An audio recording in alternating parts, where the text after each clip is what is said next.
입술에 열매를 짓는 나 여호와가 말하노라. 먼데 있는 자에게든지 가까운 데 있는 자에게든지 평강이 있을지어다. 평강이 있을지어다. 내가 그를 고치리라 하셨느니라. 아멘. 존귀하신 하나님 아버지, 주님의 귀하신 사랑을 감사합니다. 하나님의 그 존귀하신 존재 안에 사랑하는 성도들을 모으시고 오늘도 주님을 바라보며 예배케 하시니 감사합니다. 우리의 마음을 주께로 활짝 열고 주님께서 비춰주시는 밝은 빛을 우리 어두운 마음 가운데 밝게 비추게 하시고 주님 주시는 그 풍성하신 은혜를 마음껏 우리 심령 가운데 받아 누리는 귀한 시간 되게 하여 주옵소서. 사랑하는 성도들 가운데에 여러 가지로 힘든 문제들이 있습니다. 하나님, 이 시간도 주님께서 찾아가 주시고 만져주시고 모두 다 해결하여 주셔서 하나님 앞에 참된 기쁨과 평강으로 하나님을 예배케 하여 주옵소서. 예수님의 이름으로 기원하옵나이다. 아멘. 사도신 여러 신앙 고백드립니다. 전능하사 천지를 만드신 하나님 아버지를 내가 믿사오며 그 외아들 우리 주 예수 그리스도를 믿사오니 이는 성령으로 잉태하사 동정녀 마리아에게 나시고 본디오 빌라도에게 고난을 받으사 십자가에 못 박혀 죽으시고 장사한 지 사흘 만에 죽은 자 가운데서 다시 살아나시며 하늘에 오르사 전능하신 하나님 우편한 자 계시다가 저리로서 산 자와 죽은 자를 심판하러 오시리라. 성령을 믿사오며 거룩한 공회와 성도가 서로 교통하는 것과 죄를 사하여 주시는 것과 몸이 다시 사는 것과 영원히 사는 것을 믿사옵나이다. 아멘. 찬송가 112장으로 찬양하겠습니다.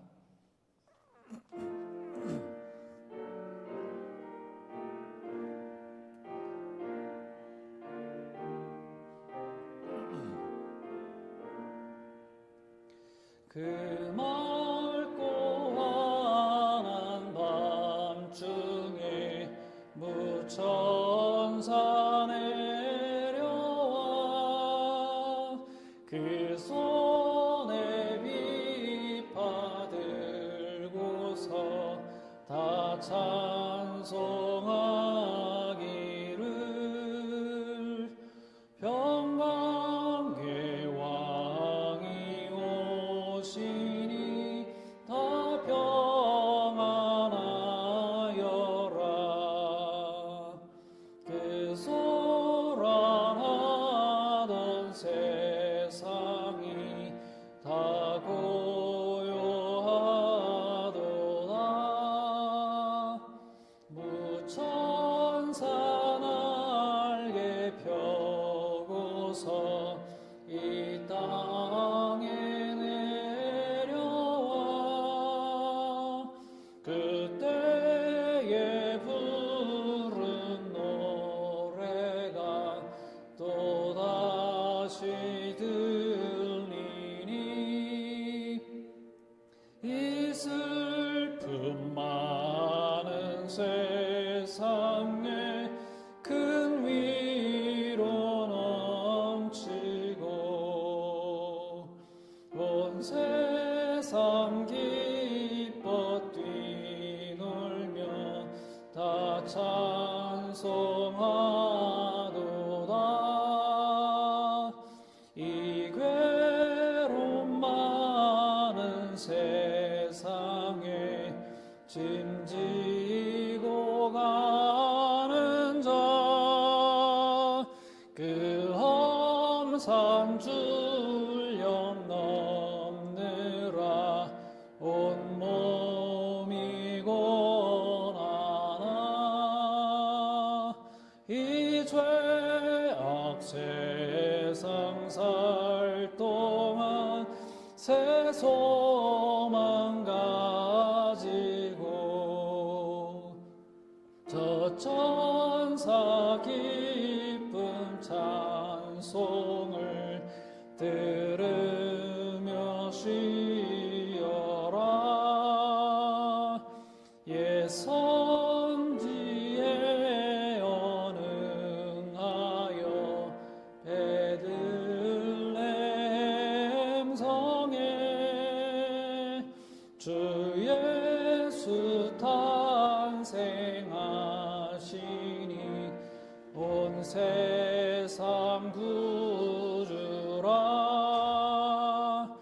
저 천사 기쁜 노래를 또다시 부르니 온 세상 사는 사람들 다 화답하도다.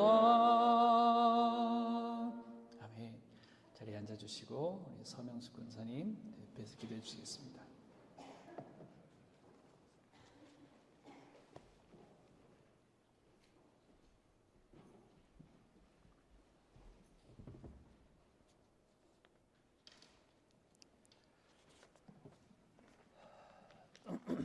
기도하시겠습니다.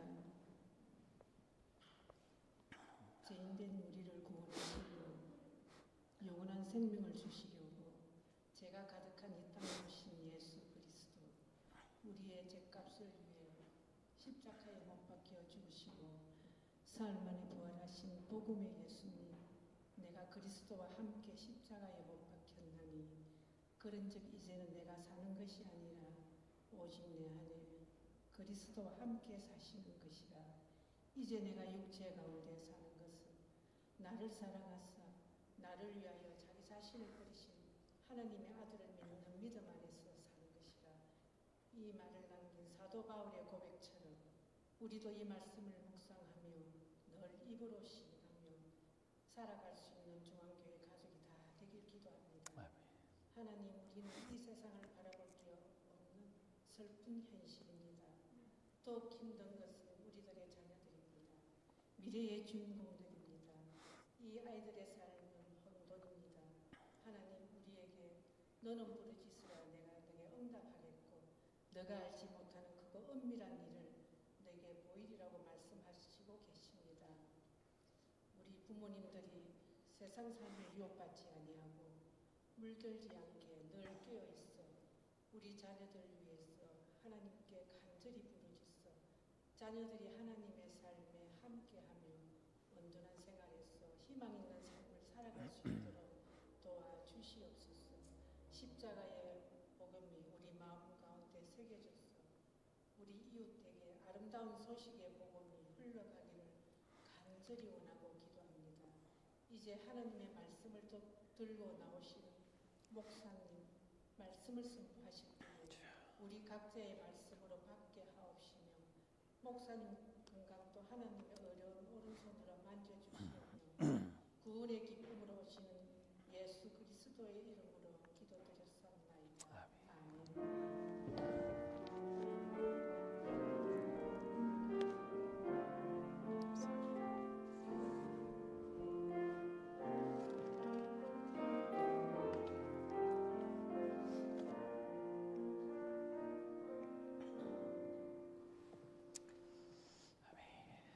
감사합니다. 우리 앞뒤 좌우로 보시면서 같이 한번 인사합시다. 주님의 이름으로 축복합니다.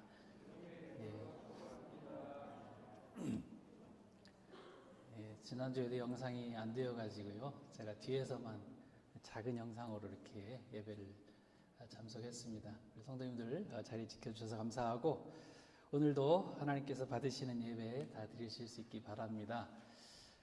교회 소식 잠깐 전하겠습니다. 아래층에서 또 내려가셔서 같이 음식 나누면서 교제하겠습니다. 우리 지난주에 오셨던 우리 제시건 즉 서재식 집사님께서 또 맛있는 떡을 또 선물해 주셨어요. 그래서 오늘 내려가셔서 같이 나누시면서 같이 교제하실 수 있기 바랍니다.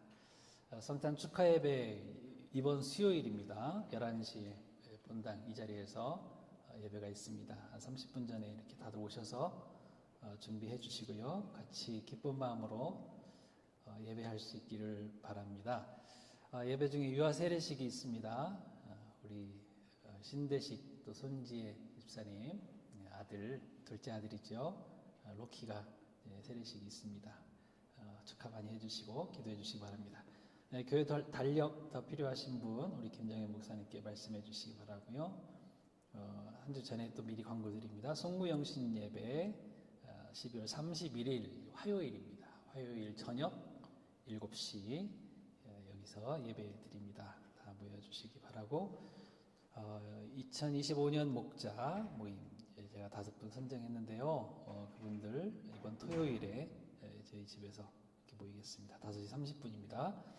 각 부 예산 결산 다 해주셔서 재정부 우리 이주민 집사님께 제출해 주시기 바랍니다. 그리고 교회 요람 수정에 대해서 이따가 제가 지금 정리해 놓은 거 있으니까 혹시 그거 틀린 거 있으면 수정해 주시고요. 저에게 주시면 감사하겠습니다. 그리고 다음 주일 전체 목장 모임, 마지막 이제 목장 모임이네요. 우리 목자님들 다 준비 잘 해주시고요. 마지막 목장 모임 잘 해주시기 바랍니다. 교회 차량 운행 참고해 주시기 바랍니다.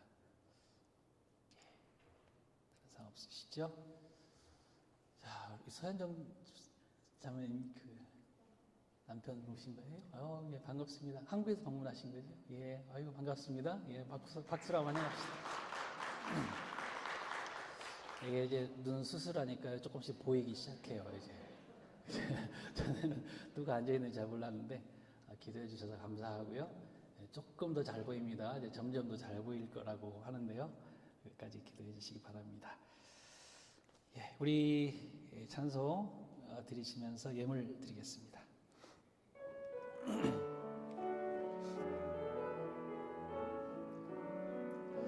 온 마음으로 송축하리 생명 다해 주 섬기리 나의 힘 나의 맘 내 모든 것 드려 주 경배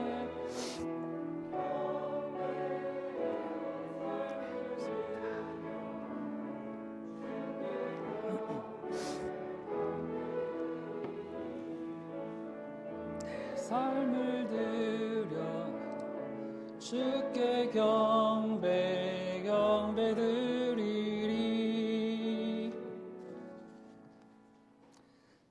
남궁창 장로님, 임수권사님, 죄로 어두워진 이 땅에 예수 그리스도를 보내주심으로 소망의 빛을 비춰주신 하나님께 영광과 찬송을 올려드립니다. 아멘. 예, 이든이네요. 메리 크리스마스. 이런 게요, 참 너무 예뻐요. 하나님께서 기뻐 받으실 줄 믿습니다. 그리고 우리 이소현 자매님, 복음의 예수 그리스도 사랑합니다. 예, 역시 감사합니다. 예, 그리고 이한이도 메리 크리스마스, 하늘에 계신 할아버지에게 기도합니다. 행복하세요. 얼마나 귀여워요, 그죠? 아유, 교회에도 예물 드리셨습니다. 기도하겠습니다. 하나님 아버지 참 감사합니다. 죄로 인하여 죽을 우리들을, 아니 죽었던 우리들을 살리시려고 이 땅에 우리 몸을 입고 내려오신 우리 주님의 귀하신 사랑을 생각하며 감사하는 계절이 저희들에게 정말 뜻깊은 계절이 되기를 원합니다. 하나님 아버지, 하나님의 사랑에 감격하여 또 그 은혜에 감격하여 이 계절을 지날 수 있는 사랑하는 성도들 다 될 수 있도록 주님께서 함께 해 주시기를 원합니다. 세상 사람들의 물결에 그 문화에 휩쓸려 우리 그냥 지나쳐 가지 말게 하시고 하나님의 은혜 가운데 살아갈 수 있고 또 그 은혜를 선포하며 살아가는 복된 성도들로 삼아 주시옵소서. 하나님, 사랑하는 성도님들의 가정 가운데에 있는 모든 사로잡고 있는 문제들이 주님의 은혜로 다 풀려지게 하시고 아버지 하나님, 주님 주시는 평강의 왕으로 오신 우리 주님의 그 은혜가, 그 평강이 우리 성도들의 가정 가운데에 충만케 하여 주옵소서. 악한 사탄의 권세가 다 떠나가게 하시고 하나님의 은혜가, 하나님의 은총이 성도들의 가정 가운데 충만하게 하여 주옵소서. 하나님, 건강을 위해서 기도하고 계시는 성도님들의 모든 건강을 지켜주시고 이 어려운 세상 가운데에 아버지 하나님 쓰러지지 아니하도록 마음도 붙들어 주시기를 원합니다. 든든한 마음 가지고 든든한 믿음 가지고 주님 바라보며 살아갈 수 있도록 성령님 우리와 함께하여 주옵소서. 성도들이 하는 모든 일들 가운데 함께 하시고 그 생업을 통하여서 아버지 하나님의 나라를 일구어가며 하나님의 나라를 확장시켜 나가는 일에 크게 쓰임받는 귀한 생업들, 직업들이 다 되게 하여 주옵소서. 하나님 아버지, 배우자들끼리 서로 사랑하며 또 부모와 자녀들 간에 사랑하며 화목한 가정들을 이루어갈 수 있도록 주님께서 함께 해주시고 정말 아버지 하나님이 주시는 은혜와 그 사랑들로 우리 가정 가운데 가득 채우게 하여 주옵소서. 하나님, 이 예배를 주님 찾아오셔서 우리 예배를 받아주시기를 원합니다. 예배를 위해서 수고하시는 모든 손길들 위에 하나님께서 함께 하시고 성령님, 그들의 모든 수고와 그들의 노력과 그들의 달란트로 드리는 모든 그 시간들, 그 정성들이 하나님 앞에 향기로운 예물들이 되게 하여 주옵소서. 주님 앞에 드린 귀한 예물들을 하나하나 주님께서 다 그 마음 아시고 믿음 아실 건데 그 믿음대로 채워 주옵소서. 아버지 하나님 앞에 귀한 예물 올려드리며 예수님의 이름으로 기도하옵나이다. 아멘.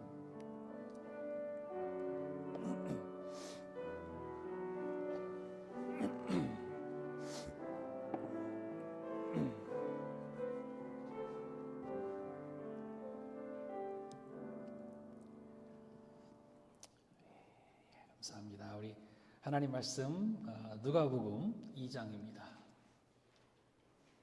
누가복음 2장 1절부터 7절 말씀입니다. 누가복음 2장 1절부터 7절 말씀입니다. 한 절씩 교독하지요. 그때에 가이사 아구스도가 영을 내려 천하로 다 호적하라 하였으니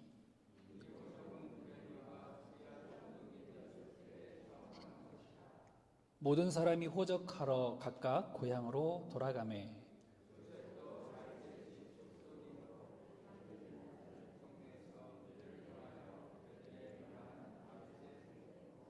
그 약혼한 마리아와 함께 호적하러 올라가니 마리아가 이미 잉태하였더라. 같이 읽습니다. 첫 아들을 낳아 강보로 싸서 구유에 뉘었으니 이는 여관에 있을 곳이 없음이러라. 아멘.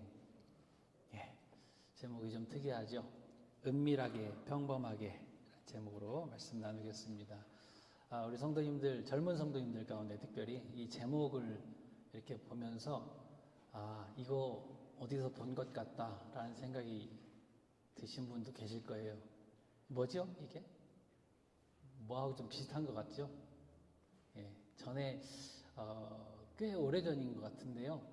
영화 제목입니다. 영화 제목 비슷해요. 은밀하게 위대하게 뭐 이런 그죠? 보신 분 계실 거예요.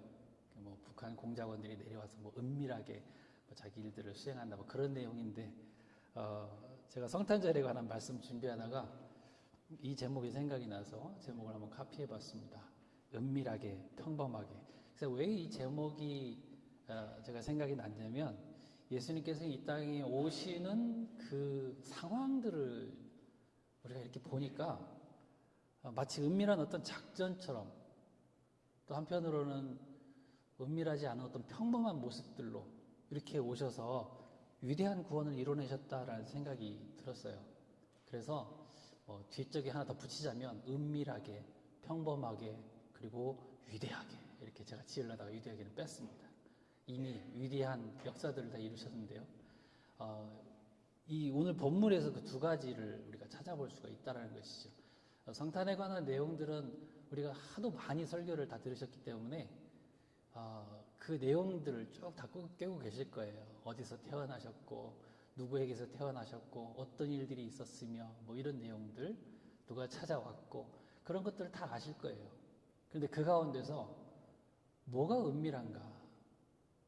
아까 우리 권사님 기도하시는 가운데 크고 은밀한 일을 보이시리라 이렇게 말씀하셨는데 은밀한 내용들이 여기 있다라는 것입니다. 어떤 게 은밀할까요?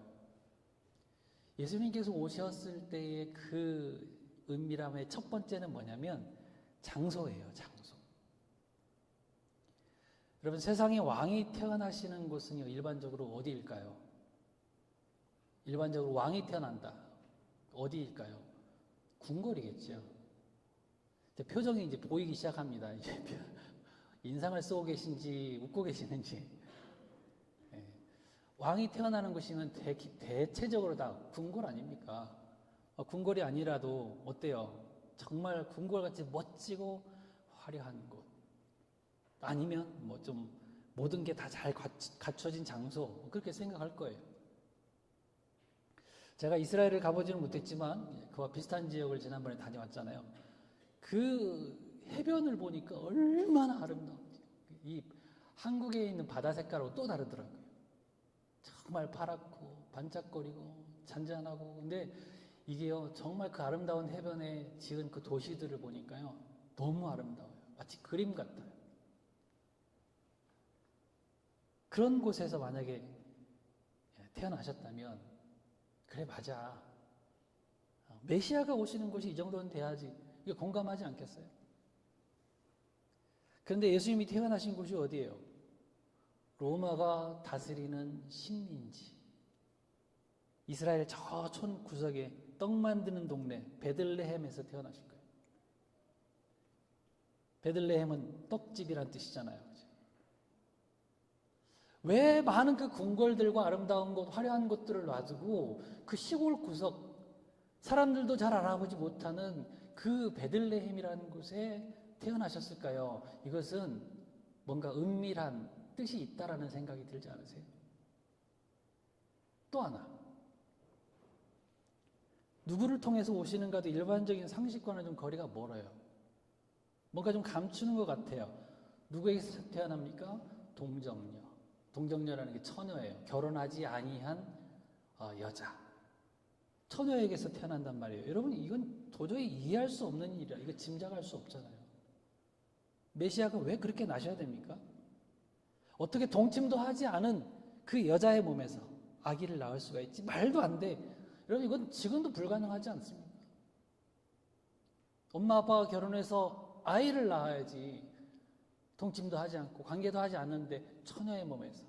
지금 이 사춘기 자매란 말이에요. 마리아. 거기서 어떻게 아이가 나올 수 있습니까? 물론 이사야서에서는 예언을 해줍니다. 이사야 7장 14절 말씀 잘 아시죠? 처녀가 잉태하여 아들을 낳을 것이다. 근데 사람들은요, 그 말을 믿지 않았어요.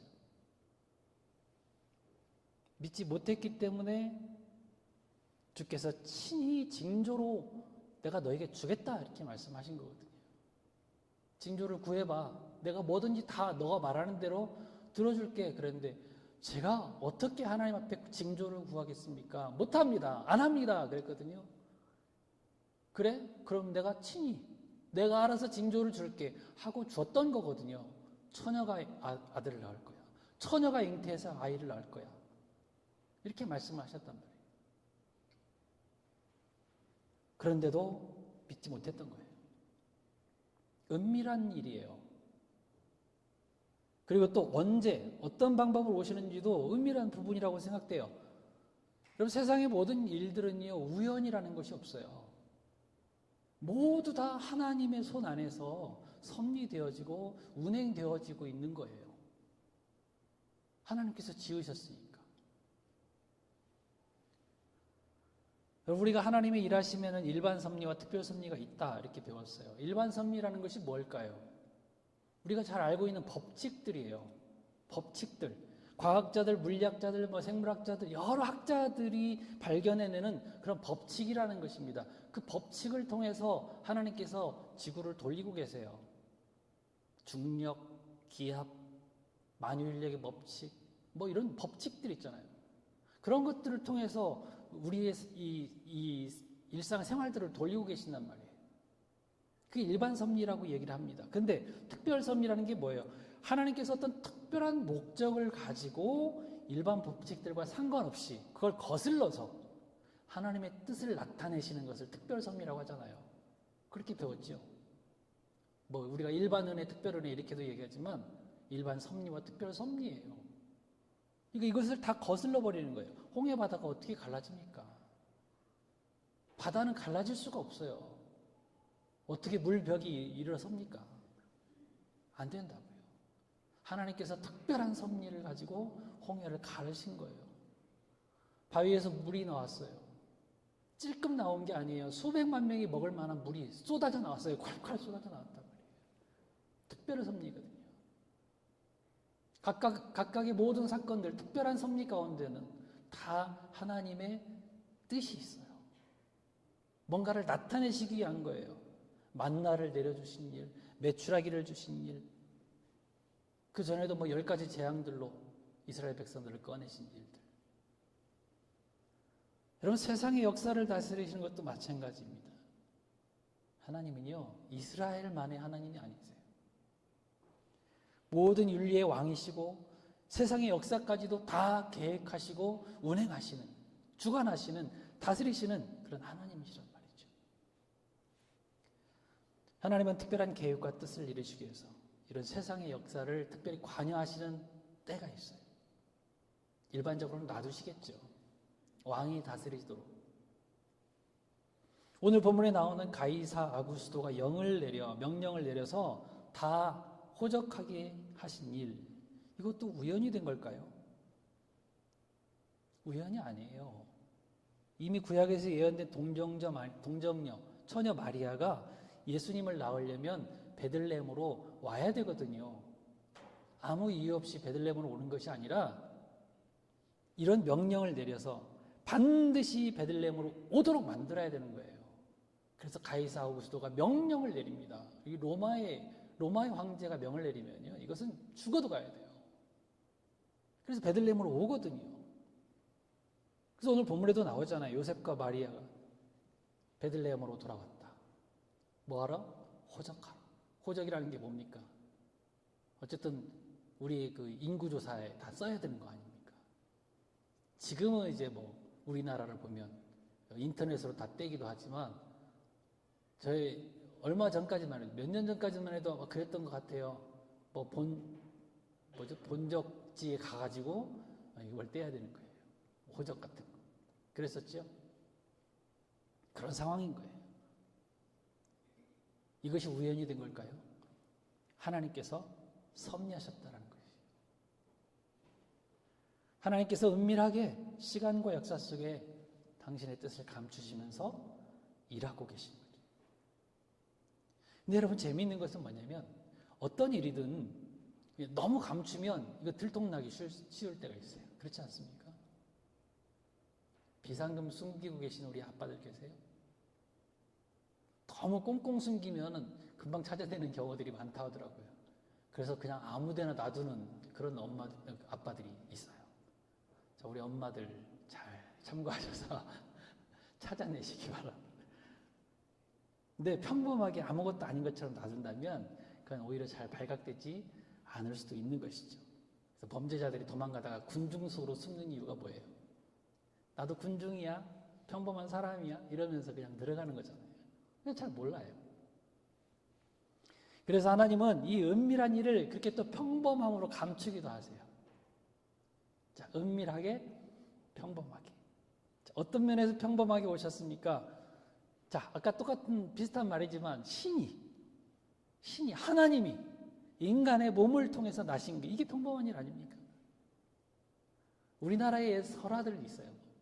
알에서 태어났다는 박혁거세라든지, 또 동물이 사람이 되었다는 거, 호랑이와 곰이 쑥과 마늘을 먹고 어쩌고저쩌고, 단군 신화. 그렇지 않아요? 좀 특이하잖아요. 아, 이래서 신이구나 이렇게 생각되어지는 것들이 있지 않습니까? 근데 하나님이신 메시아가 이 땅에 오신다고 하는데 언뜻 생각하기에 와, 정말 웅장하고 멋지고 화려하게 오실 거야 이렇게 생각을 했는데 그게 아닌 거예요. 너무 평범해요. 너무 평범해요. 평범하다 못해서 너무 천박한, 너무 천한 그 자리로 오신 거란 말이에요. 또 여관 주인을 포함한 그 베들레헴 마을 사람들의 평범한 삶 가운데로 오신 거죠. 여러분, 이거 한번 생각해 보세요. 만약 여관 주인이나 베들레헴 동네 사람들이 분명히 자기들의 동네에서, 이 자기 동네 베들레헴에서 이런 모습으로 메시아가 나실 것이다 라고 확신하고 기다렸다면 과연 예수님을 이렇게 대접해 드렸을까요?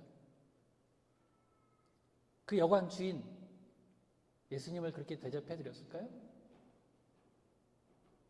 그러지 않았을 거예요. 자기 안방이라도 내드렸을 거란 말이에요. 근데 그들은 메시아는 이런 천한 모습으로 오지 않으실 거야 라는 생각 때문에 너무나 평범하게 오신 아기 예수님을 맞이하지 못한 겁니다. 여러분, 이런 사실들이 정말 우리들에게 얼마나 중요한 교훈을 주고 있는지 보세요. 그게 뭐예요? 장차 우리 주님은 또 평범한 우리들의 일상 가운데 갑자기 오실 거예요. 우리가 자고 깨고 먹고 마시고 놀고 그렇게 살아가는 우리 평범한 일상 가운데로 어느샌가 들어오실 거예요. 그렇기 때문에 우리는 어떻게 해야 돼요? 잘 준비하고 살아야 돼요. 준비해야 돼요. 슬기로운 다섯 처녀 이야기가 뭘 이야기합니까? 언제든지 잘 준비해야 된다네. 그때 와가지고 또 준비하러 가는 것이 아니라 평소의 삶, 지금까지 살아왔던 그 삶을 다 준비해가지고 있다가 신랑이 오실 때 맞이해야 된다라는 그런 이야기 아니에요? 근데 어리석은 다섯 처녀는 그러지 못했어요.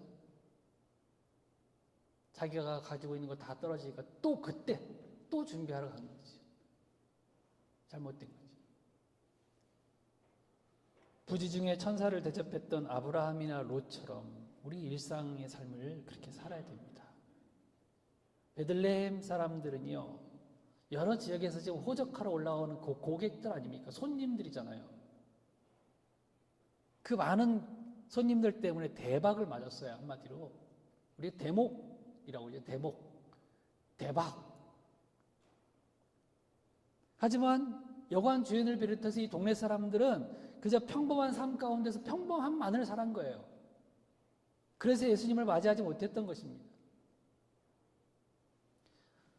여러분, 우리 성도들의 일상은 그저 평범하지만은 않도록 한 주간 동안 내가 만나는 누군가가 예수님을 대접할 수 있다라는 생각을 가지고 항상 살아가야 된다는 것이에요. 그게 성도들의 깨어있는 삶이죠. 그런 이야기가 어디에 나옵니까? 마태복음 25장에 나오죠. 훗날 하나님 앞에 섰을 때 예수님은 한 사람에게 이렇게 말씀하세요.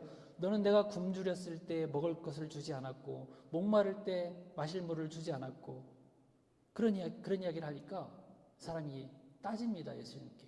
뭐라고 따져요? 제가 언제 주님께 먹을 걸 드리지 않았습니까? 제가 언제 주님께 마실 물을 드리지 않았습니까? 주님 저에게 나타나지 않으셨잖아요. 저는 주님 만난 적이 없잖아요. 그러니까 예수님 뭐라고 말씀하세요? 네가 소자에게 하지 아니한 것, 작은 어린아이에게 하지 아니한 것이 나에게 하지 아니한 것이다. 그 다음에 또 한 사람이 나오지요. 예수님께서 이렇게 말씀하십니다. 너는 내가 굶주렸을 때 먹을 걸 주었고 내가 목말랐을 때 마실 물을 주었다. 참 잘했다. 그 사람도 그렇게 말합니다. 아니 주님, 제가 언제 주님께 먹을 걸 드렸나요? 제가 언제 주님께 마실 물 드렸죠? 주님 저를 만난 적이 없잖아요. 뭐라고 얘기합니까? 소자에게 한 것이 바로 나에게 한 것이다. 무슨 말이에요? 우리의 평범한 일상은 평범하기만 한 것이 아니라 하나님의 은밀한 뜻과 계획이 우리 삶 가운데 다 숨겨져 있다는 말이에요. 그래서 골로새 3장 23절에서 그렇게 말씀하십니다. 무엇을 하든지 무슨 일을 하든지 마음을 다하여 뭐 하라고요? 죽게 하듯 하라. 죽게 하듯 하래요. 사람 봐가면서 가려가면서 아쉬운 사람한테는 아부하고 대접하고 별거 아닌 사람들은 무시하고 깔아뭉개고 얕잡아보고 갑질하고 이러지 말라는 거예요. 우리에게 주어진 일상이 다 하나님의 일이라고 생각하며 살아갈 때에 우리 주님 맞이할 때에 우리가 놓치지 않는 거예요. 주님을 놓치지 않을 수가 있는 거죠.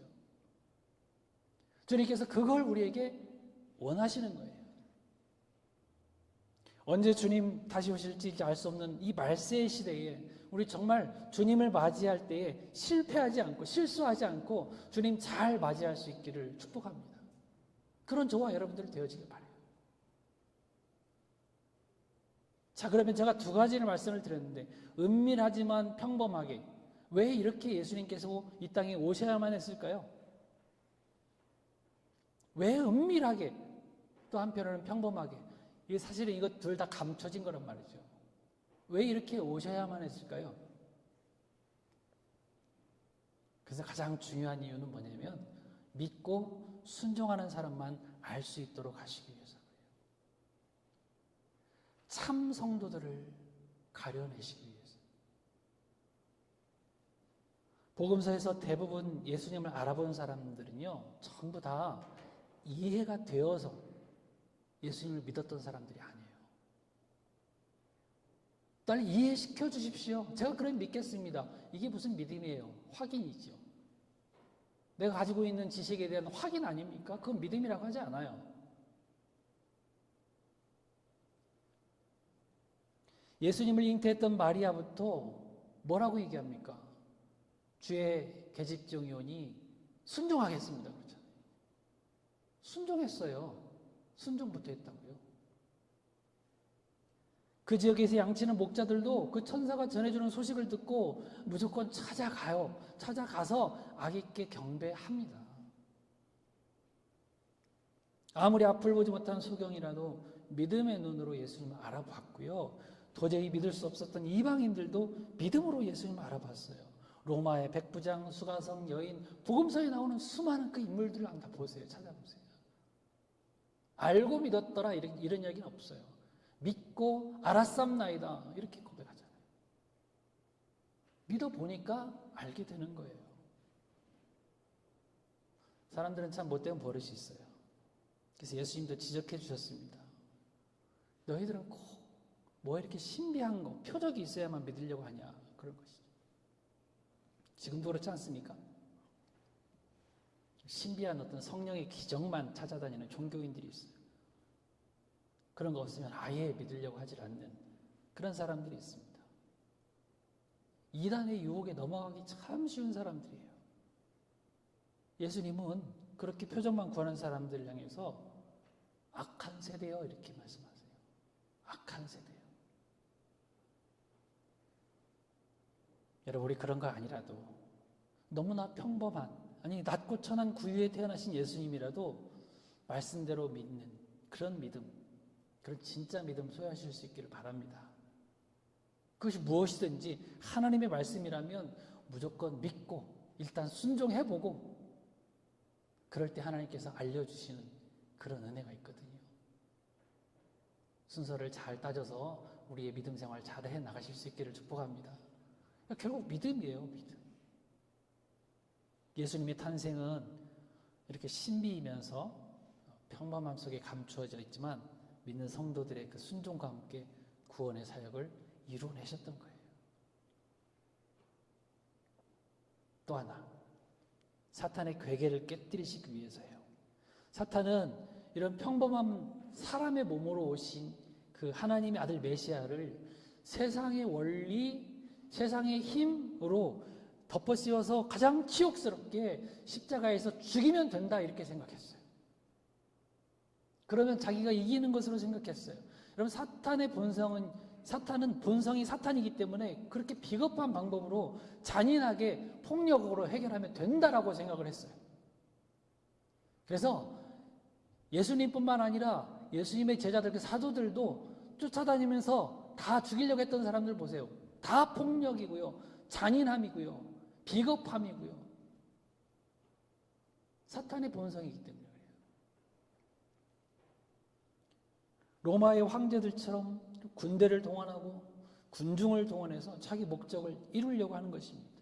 그들이 잠깐 성공한 것 같아요. 항상 자기들이 이기는 것 같아요. 근데 하나님은 사탄의 뜻대로 되도록 놔두진 않으십니다. 하나님은 사탄의 생각을 완전히 뒤집어서 그걸 깨뜨려 버리시고요. 모든 사람이 죽는, 사탄이 그렇게도 바라고 원했던 예수님을 죽여버리는 그 일을 뒤집어서 다시 생명으로 바꿔내신 거죠.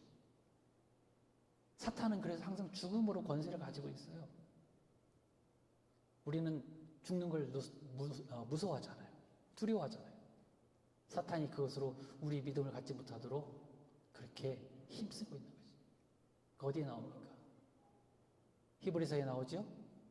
히브리서 2장 14절에 죽음을 통하여 죽음을 통하여 죽음의 세력을 잡은 자 곧 마귀를 멸하시며, 바로 그 말씀이에요. 사탄이 죽음의 세력을 갖고 있다는 거예요. 그런데 그 죽음의 세력을 잡은 자, 죽음을 통해서 마귀를 멸하신다, 이렇게 말씀하십니다. 예수님은요, 죽으러 오셨어요. 그 십자가의 타이밍을 맞추시려고 이렇게 은밀하게 그리고 평범하게 이 땅에 오셨고, 결국 예수님은 정확한 시간에 죽으심으로 사탄이 가지고 있는 그 죽음의 권세를 깨뜨려 버리시고요, 다시 부활해 버리신 거예요. 여러분, 우리 꼭 기억하실 수 있기 바랍니다. 이제 우리는요, 다시 오실 주님을 기다리는 사람들이에요. 다시 오실 주님도 평범한 날에 갑자기 오실 거예요. 이제는 은밀하게 오지 않는다고 말씀하세요. 그러나 어느 순간에 갑자기 오신다고 그랬어요. 나팔소리와 천사들의 호령과 함께 구름을 타고 다시 오실 거라고 말씀하세요. 그날이 언제인지는 알 수 없어요. 내일일지, 오늘일지, 일주일 후일지 알 수 없어요. 언제든지 우리가 준비하면서 살 수 있기 바랍니다. 이런 말씀을 들었으면서도 내 인생만 사느라고 바빠서 주님 잃어버리지 말기를 바라요. 여러분, 왜 하필이면 이 베들레헴, 무슨 뜻이라고요? 베들레헴? 떡집. 왜 떡집이라고 하는 의미 있는 이 동네에서 예수님이 탄생하셨겠어요? 몰려드는 손님들에게 떡 만들어서 팔아서 한몫 잡을 생각만 하느라고 생명의 떡 되신 예수님, 생명의 떡, 생명의 양식이신 예수님도 맞이하지 못했던 이 베들레헴 사람처럼 되지 말라는 거 아니겠어요? 내 약속 굳게 붙들고 내가 다시 올 때 이 사람들처럼 나를 놓치지 않기를 바란다. 준비하면서 살아라. 예수님께서 이 말씀을 우리에게 주고 계신 겁니다. 이제는 영광 중에 오실 주님, 영광과 함께 나팔소리와 함께 오실 주님, 그러나 불시에 반드시 오실 주님 맞이할 수 있도록 깨어 준비하며 살아가는 존귀한 하나님 나라 백성들 다 되어지기를 주님 이름으로 축원합니다. 우리 일어나셔서 같이 찬양하겠습니다. 찬송가 126장입니다.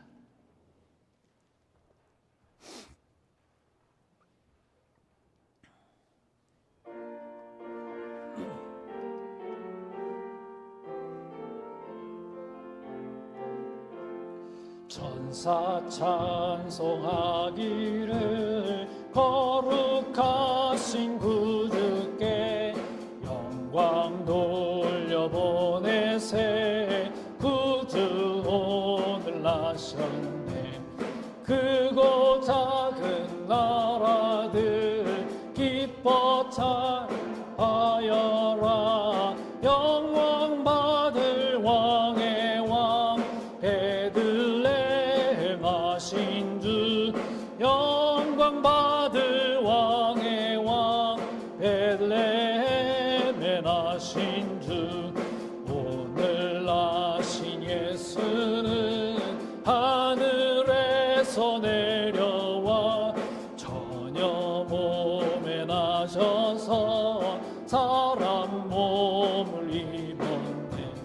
세상 모든 사람들 영원하신 주님 영광 돌려보내며 높이 찬양하여라. 영광 돌려보내며 높이 찬양하여라. 의로우신 예수는 평화의 왕이시고 세상 빛이 되시며 우리 생명 되신 죄인들을 불러서 거듭나게 하시고 영생하게 하시니 왕께 찬양하여라.